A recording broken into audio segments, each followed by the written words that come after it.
Welcome to the Inner Circle with Gil Cohen, the podcast that brings you behind the scenes with Omaha's most influential leaders, innovators, and change makers.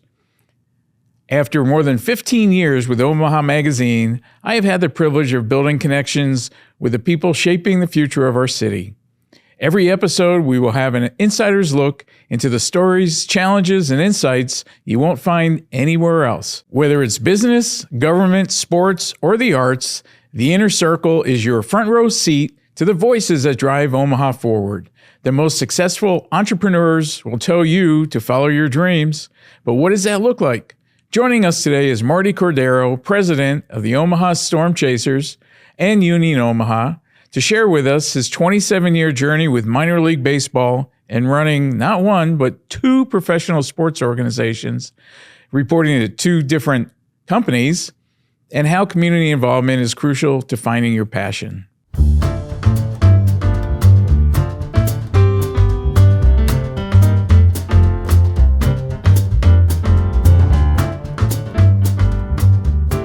Welcome back to season 2, or welcome to season 2 of, we changed the name. It's, if you remember from last year, It's About All of Us.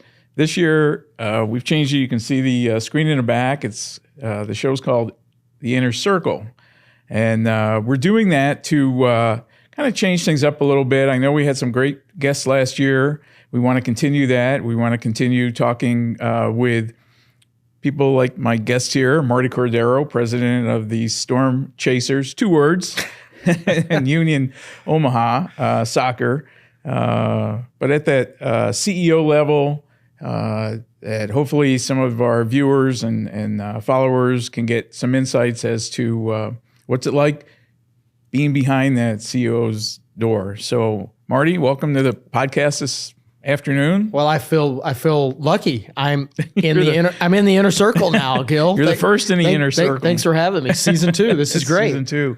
Well, I appreciate you coming on as being a guest. And as we mentioned earlier, we were talking, you and I have known each other since you started here in 2005. 2007. Yeah. Rosenblatt Stadium, before you had that beautiful park out there. Nothing wrong with the Rosenblatt. We miss it. It's interesting you bring that up. September 2nd, a couple of days before we were recording this, right, was the 15-year anniversary of the last baseball game at Rosenblatt. And, of course, our social media team did a big deal on the 2nd. But it's hard to believe, 15 years. Isn't that crazy? Yeah. I remember, I can mention this because I don't work for them, but Sandy Buddha, when they had the, was it a no-hitter at the College World Series this year? Yes, they did. Sandy Buddha was a guest, if you remember from last year, he was a guest of ours, was the scorecard keeper. I guess they had, they didn't have mechanical, we didn't have LEDs back then, so they had to change. And at the previce no-hitter. The previous no-hitter at Rosenblatt Stadium for College World Series game, Sandy was the scoreboard guy. So just a little bit of Omaha history there. Sandy's great. Coach is great. And so Werner Park actually opened in 2011. I can't believe it's been around that long. I think it was that summer that you had the groundbreaking. I was out there for that. It was just a cornfield back then. Yeah, groundbreaking, it's hard to believe, was August 12th of 2009. My birthday. August 12th, 2009. And yes, it was a cornfield. And, a lot has changed. Along Highway 370 with Sarpy County continues to be the fastest growing county in the state and third fastest in the Midwest. And a lot has happened. And it's hard to believe we're in year 15 with baseball, soccer, special events, and around 6 million attendees over those 15 years. And that's something. And you're right, Sarpy County has just grown tremendously. I mean, from 204th Street all the way down to Offutt Air Force Base and north and south from there. It's just huge. So chat with me a little bit about what's going on with the Storm Chasers and Union Omaha. And I know that one of the things we want to chat about is you're president of both organizations and you work basically for two different ownerships. But let's start with Storm Chasers, Okay. maybe a little bit of history there. Let's start with you first. You grew up in Louisiana, I did. correct? I did. And you spent some time in minor league baseball with starting in 99, if I remember 99. correctly. You've done your homework. Jackson, little Tennessee was my first. In sales? I did. I started in group ticket sales. So I was selling, I was calling companies and churches and little leagues saying, hey, can you bring a group of 10 or 15 or 20? Or if I hit the jackpot 500 out to, at the time, Pringles Park. Okay. Because Procter & Gamble made Pringles in Jackson, Tennessee. And the nickname of the park was the Big Chip. And so that's where I started my career in 99. And, 4 states later, 5 ballparks later, having gone from Jackson, Tennessee to Birmingham, Alabama to Battle Creek, Michigan, to then Omaha at Rosenblatt and now Werner Park.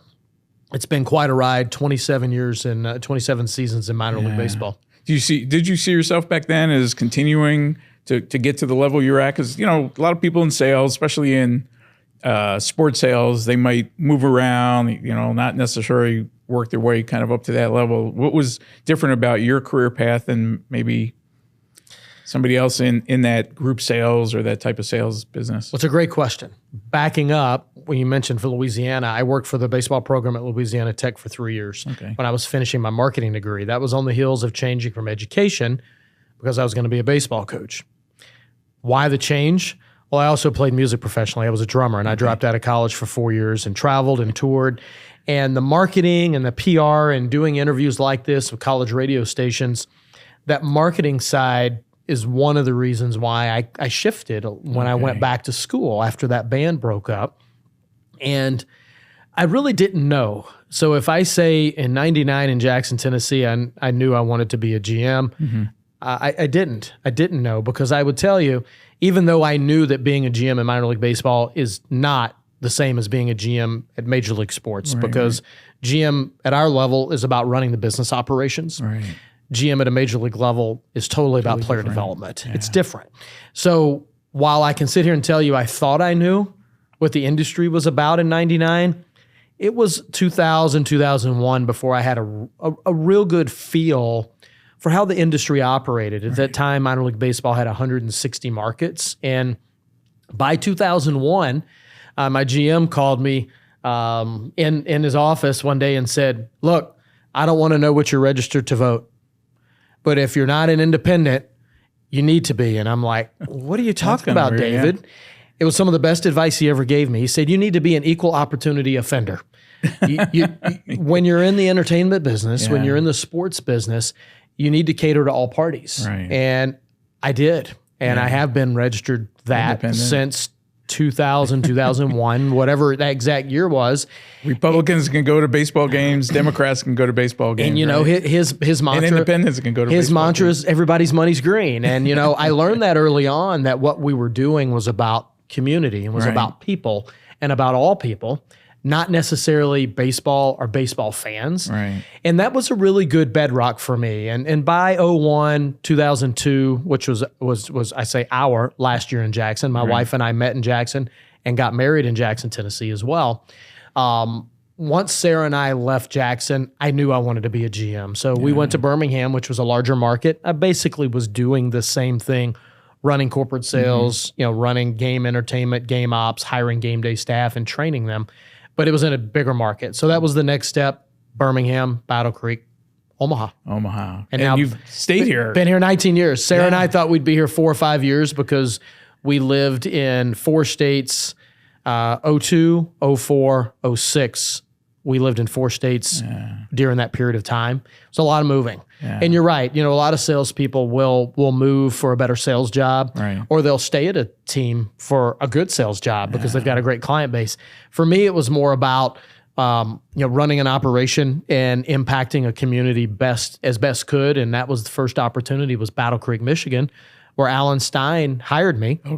And so that was my first opportunity as a GM, and that was 05 and 06. And you brought up a good point. There is a significant difference between your role as president or GM at that time for the Storm Chasers organization as opposed to the GM of the Boston Red Sox. That's correct. It's a whole different And if I understand it correctly, and you'll correct me or you'll straighten it out for me, running Werner Park is the fan experience, correct? Trying to get families and giving them that, lack of a better term, not Disney, but lack of a better term, giving them an experience, correct, as opposed to managing the players. You don't necessarily have any say whether a player comes up or back, or I have no say in anything player development wise, although I like to think I have good perspective, having been there, seen a lot, of them, and we see a lot. Our engagement with them is community appearances, community relations, the things they do in the ballpark, interaction with fans, season ticket holders, events like that, and providing them an environment in which to develop. And that can mean on game day with the crowd, playing in front of people, or it can mean the batting cages, the bullpens, the weight room and the athletic training room and the field being in a condition in which they can develop their skills. And, having been the longest AAA affiliate since 1969 with the Kansas City Royals and the third longest overall affiliation out of all 120, we take that relationship serious. But the easiest way to explain it to people, I control everything. Except for the baseball and the weather. And if we had a choice between the two, we'd pick weather because the conditions would be better for everyone and we would make more money. How did the Kansas City Royals ever pick Omaha for their farm team? I'm not sure. Rosenblatt was obviously built 1946-47. It opens. And then the Omaha Cardinals played here. Okay. And then in 1950 is then when the College World Series moved here because Rosenblatt had been built for pro baseball. And that's a little unknown fact. A lot of people think that the stadium was there because of the series. Is actually the opposite. Okay. So the Cardinals were here for a number of years. And then they left. And then the Omaha Dodgers were here in the early 60s. And then there was it a Dodgers affiliate? It was. It was Cardinals affiliate, and then they left. Dodgers affiliate, then they left. And so for a period of years in the mid 60s, there was no affiliated ball here. It was just the College World Series. So then when Major League Baseball expanded in 1969 and the Royals were awarded a franchise in Kansas City, they had to pick affiliates that were regionally in line, which is much different now with how common air travel is. And Omaha is what they picked. From a AAA perspective. Why? I don't know. Why they already had the park. Probably. Yeah, but the park was here, and Kansas City was not at Kauffman Stadium at that time. They were in a different ballpark there, but that was the beginning of what's been a 57 year relationship. I wouldn't even think of asking that question except for like now. Just say, how'd they ever make it here? So let's go to present day. You're president of the Storm Chasers. You're president of Union Omaha. You got two different ownership organizations. How do you decide which door to go into when you come in the office in the morning? Yeah, it's a balance. I primarily office out of the West office is what we call it. That's the Storm Chasers. And then the North office is Union Omaha.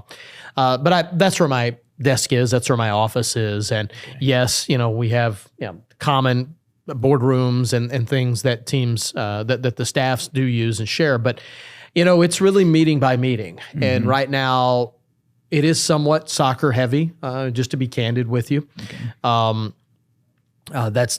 due to a business that is still a startup, one that when we announced on May 1st, 2019, we should have known that COVID was going to happen, and we shouldn't have announced we're going to start in March of 2020. However, we were not intuitive enough to know that. Midwest years and months and years later. So why would we worry about that? Exactly right. Yeah. So, that's when we announced soccer. So we're still really a startup because I wouldn't say we had 2 dead years, but 2020 and 21 were really difficult. You don't get your first year back from an entertainment perspective, whether you're a movie house, a theater, or an amusement park, or in our case, a sports team, pro sports team. So we're still building the business relative to being a startup. Right. On the other hand, we've been focused on building a soccer-specific stadium in downtown Omaha, and we continue to be focused on that. So I spent a lot of time on that and why the two ownership groups, Gary Green and Alliance Sports, chose to sell the Storm Chasers property in early 2024. That sale was completed in September of 24, and Diamond Baseball Holdings is our new baseball owner. Okay. And we're one of 45 clubs in their portfolio. Oh, wow. So Gary's out of Storm Chasers. Warren's out of Storm Chasers. He's been out for a while. Correct. And Mr. Buffett got out of Storm Chasers when Gary acquired the club in Omaha in 2012. Okay. So this is a whole different, but Gary's still involved in the Gary is the soccer. He's the CEO of soccer of Union Omaha and is involved day by day and primarily resides in Colorado now, even though he's from New York. But he considers Omaha his second home. He loves this home, having invested millions upon millions of dollars. And, he's been great for this community. And now his focus, not being baseball any longer, is growing soccer. So obviously you're charged with growing two sets of teams that are selling or providing an experience. Right now, you're providing the same experience for soccer and baseball because you're playing at Werner. It's similar. Yeah, it's similar. There's very little crossover. There's less than 10% crossover between fan bases. Yeah. So it is a different experience. And I would argue that while the viewing experience is as quality as we can provide for soccer, it's still in and on a baseball field. Yeah. It's not a soccer pitch. We make it a soccer pitch for the competitions and for training, but from a viewing perspective in the hospitality areas, it is challenged. And that's one reason why, beyond getting in the right the right geographic location for the demo, we're focused on providing to and helping the North Downtown area grow and continue to keep our young people here, because soccer it's a young sport. Yeah. It's a younger sport. Playing at Werner it's a challenge. It is a challenge for Union. I remember when I think it was at the not the Beef. What was it? Mammoth. They had a couple of football. Nighthawks and the Mammoths. Yeah, the Nighthawks were at Rosenblatt and TD then TD Ameritrade Park, now Schwab Field. Yep. And it was very unusual to see a football because it wasn't designed that way. Correct. Now I know not perfect. No, some stadiums were years ago designed to do that, but it was just a little bit different. I would assume soccer is probably the same at Werner.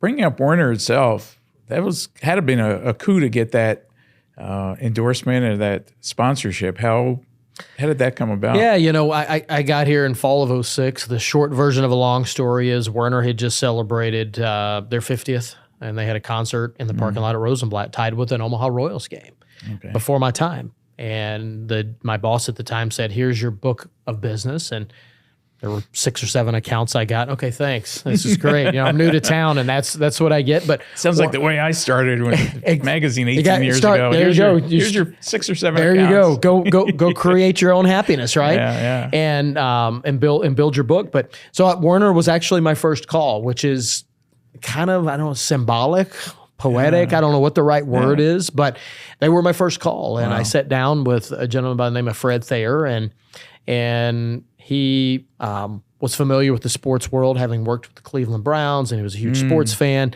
And he made the mistake of saying, "Just show me everything you got."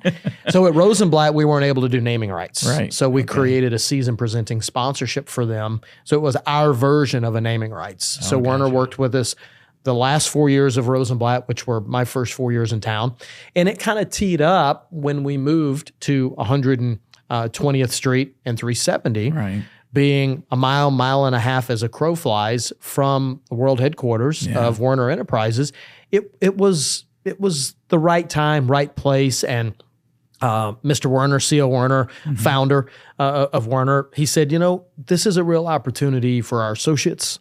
This is an opportunity for Sarpy County, and it would be awesome to have the Werner name on the ballpark. And now we're in year 15, and Mr. Werner has since retired, but our relationship with their chairman and CEO, Derek Leathers, and their president Nathan Meisgeier, and the whole team over there support has just been fantastic. They're great community people. I don't know that there's a better community leader in Omaha right now other than Derek Leathers, and he really he's been great for our community. It's interesting how those naming rights come about. Is there a sundown on that or is that in perpetuity? Or well, I'd love it to be in perpetuity, but like all agreements, there is an expiration date on the contract, and it is a few years out in front of us. So you got some time. We have a little bit of time, and but they have to like the exposure, I would think. You would think so. Anytime there's an event, their name is everywhere. Social media, marketing, PR. It's not just what happens at the ballpark, but it's all the great things that our staff does. Close to 300 special events a year, basically from March 1 until November 1. Wow. The facility's used a lot. A lot, yeah. It gets a lot of use out there. And now it's kind of the home of the Sarpy County Tourism. They have their office out there too, out of there. So you have probably even more activity. And of course, we have Bob Gibson's statue out there that was unveiled, 5 or 6 years ago. Maybe longer than that? 2013. Was that 2013? I should know because I was on that committee. But how crazy time flies. 12 years ago, Gil. That's crazy. 12 years ago. But, and people ask me why.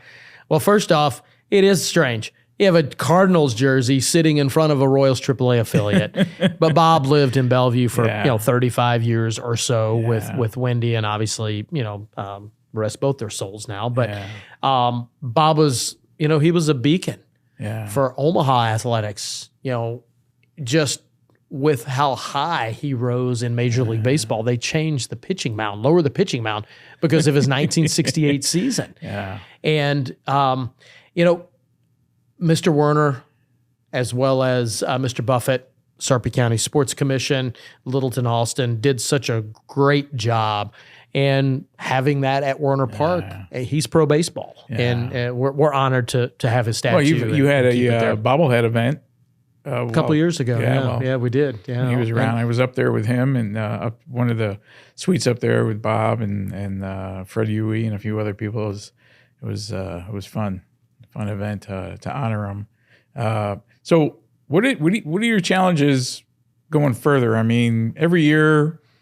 You got to sell tickets. You got to improve. I don't want to say improve, but there's got to be some changes year to year with not necessarily the stadium, but what you're offering the fans. Well, yes on all of it. Yeah. I mean, the ballpark's 15 years old. We've got a great relationship with Bonnie Moore and the folks at Sarpy County. And, we're always having conversation of what can be done to the ballpark. And, over the next 2 to 4 years, our hope is just like any entertainment venue that there are not just maintenance improvements, but there are improvements that are fan beneficial. So we're focused on that over the next, I would say, 24 to 36 months. The other thing is, running the two teams, running the two teams is challenging because you are creating promotions for two different groups. And some of it sometimes is competing, sometimes it's complementary, but, you're trying to do things that engage people. Coming off of this 2025 season, we had never had Bluey here before. I didn't know what Bluey was or who Bluey was 12 months ago. And now I realize Bluey is what SpongeBob was when my kids were young, 15, 20 years ago. And that was a huge night for us in June. We brought back Harry Potter night, which we had done, albeit unsuccessfully, before COVID. We brought that back and we had success. So some of it is pop culture related. Some of it is traditional fireworks and military appreciation and those type things. And then some of it is value. It's a value proposition. Thursday nights, we have $3 tickets, $3 hot dogs, and $3 beers. That's a great point. You brought that up because just not everybody can afford to go to Kauffman Stadium. They can't afford to drive down there and go to a major league game. They're expensive. And the Storm Chasers offers obviously the opportunity to have family entertainment at a great value. You can do a lot, and you're not driving 3 hours away. Nothing wrong with for you folks that are Royals fans or whatever. Nothing against you guys, but we have such a unique opportunity here that hopefully people are making use of the fact that they can bring their family out, they can have a great time.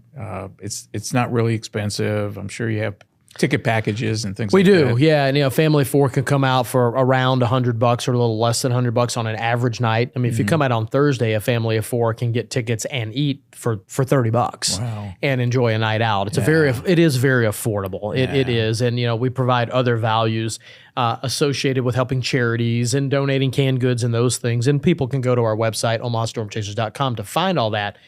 But it is a value. And, when Major League Baseball stadium is roughly $300 and going to an NFL game is roughly double that, around $600, on average to go and for a family of four to get tickets and eat, it is a value. And that's something that, we strive for. And when we talked earlier about not controlling the baseball, we control that experience. Yeah. And on the flip side, 75% of the Storm Chaser players that you see play for the Storm Chasers have either played Major League Baseball or they will make their Major League debut. So 75%. That's huge. I didn't realize the percentage was that high. It's huge. And the average in AAA is around 71 or 72%. Okay. But for the Storm Chasers, it's about 75%. So you're also seeing the quality of baseball just before it gets to the big league level. And I think the number is around 390 former players have played big league baseball that have played for the Omaha AAA franchise. Wow, that's something I don't think many people probably would know those.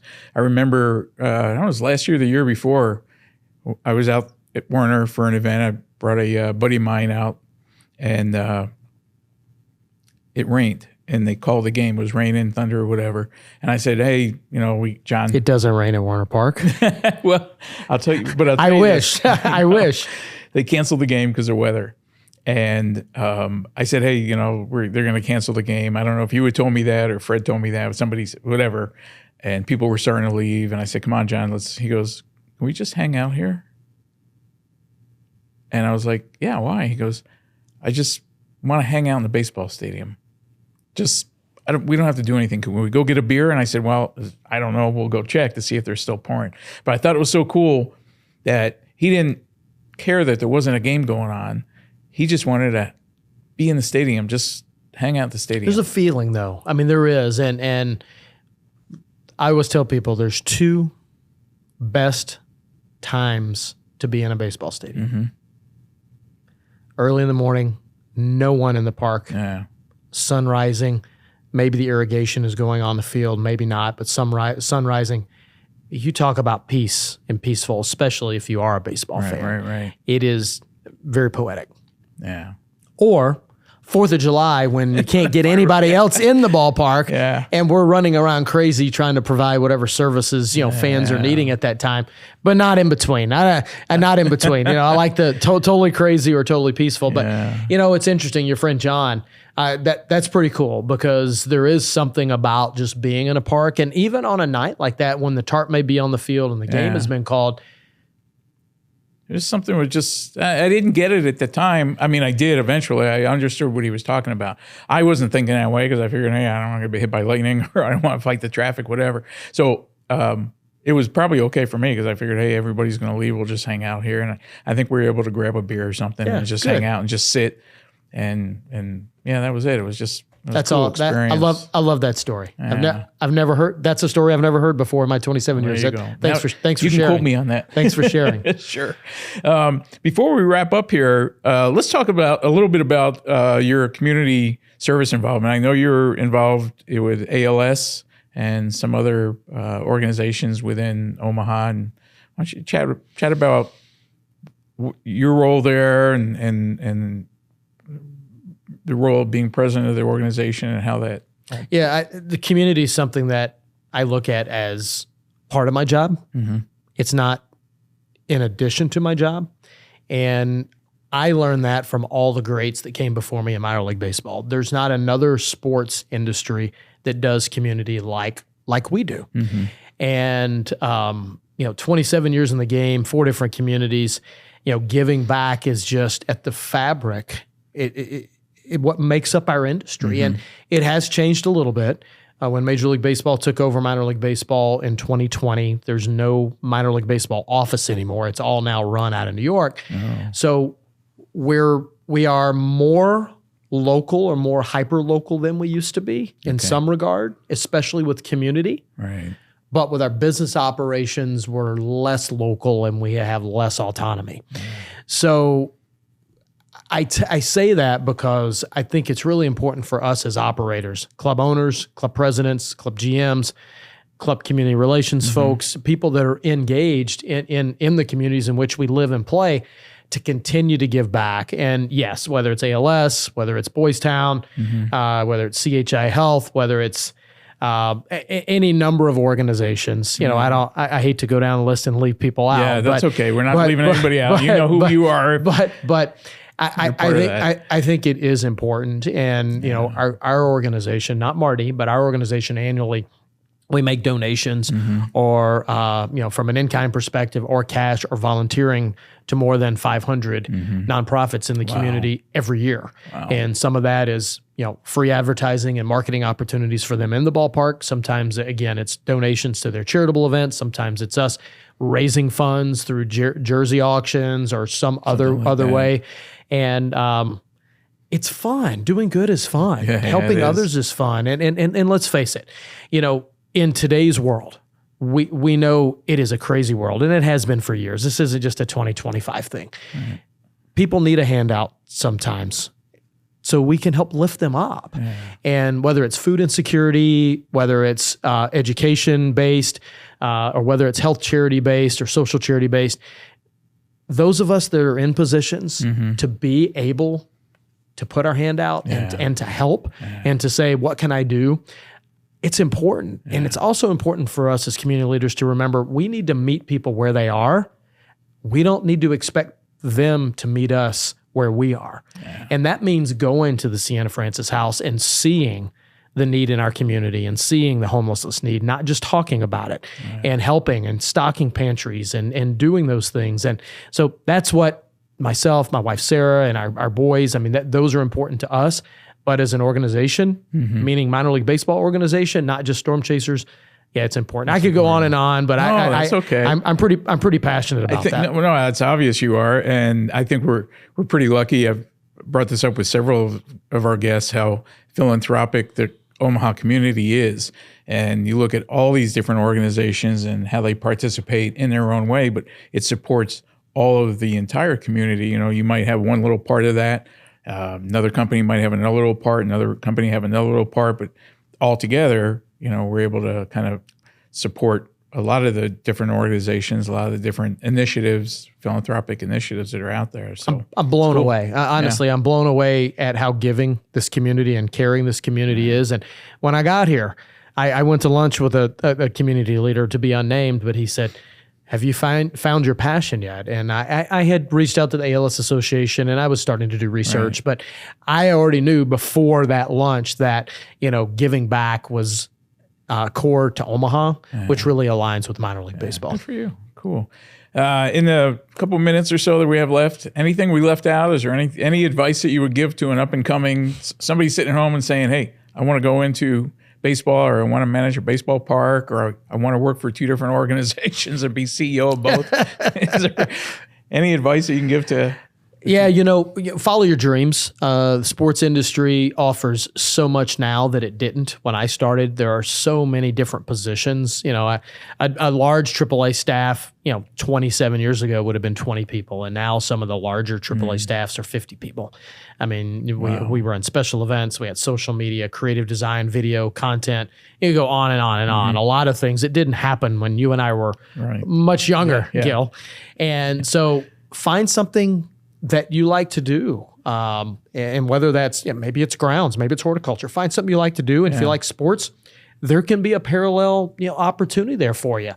But don't wait. Get out, talk to people, call the Marties of the world, call Marcus Blossom, and call those of us that are in the industry that like to give feedback and like to mentor and go for your dreams. Cool, sounds great. Well, Martie, appreciate you coming on the podcast. The new name, The Inner Circle.